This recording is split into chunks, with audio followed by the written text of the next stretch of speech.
কাজাকিস্তানের যেই হোমস্টেতে আমরা রয়েছি, যে হোস্টেলে রয়েছি, সেখানে আজকে আমরা রান্নাবান্না করছি। মানে আজকে আমরা ঘুরে অলরেডি চলে এসেছি। আর আমাদের এই হোস্টেলটি তোমাদের ছোট্ট করে দেখিয়ে দিই, আগেও দেখি যদিও, এখানে কিচেনের একটা দুর্দান্ত ফেসিলিটিস রয়েছে। তো মোটামুটি পেঁয়াজ কাটা চলছে। এখানে ইতিমধ্যে আমরা বসিয়ে দিয়েছি গ্যাসের মধ্যে, ভাত গরম হচ্ছে, ডাল সেদ্ধ করতে দিয়েছি, এবং আমরা তেল ঠেল দিয়ে আলু ভাজা, ফ্রেঞ্চ ফ্রাই আমরা করব।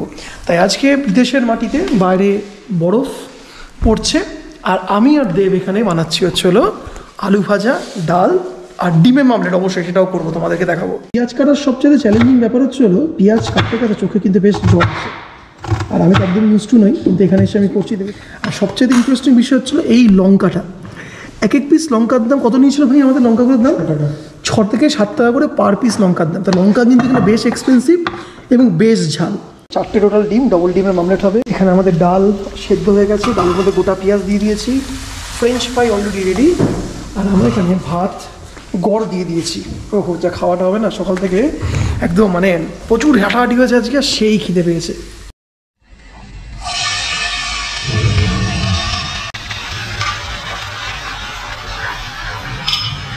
ভিউটা দেখো, পুরো কিন্তু এগুলো বরফ পড়ে আছে একদম আমাদের রুমের সামনে, আর ঠিক বাইরে ঠান্ডা, আর এখানে আমরা গরম গরম ভাত, ডাল, ডিম, ফ্রেঞ্চ ফ্রাই, ভাত। ওহো, তোমরা অবশ্যই জানিও আমার এই থালাটা কেমন লাগছে।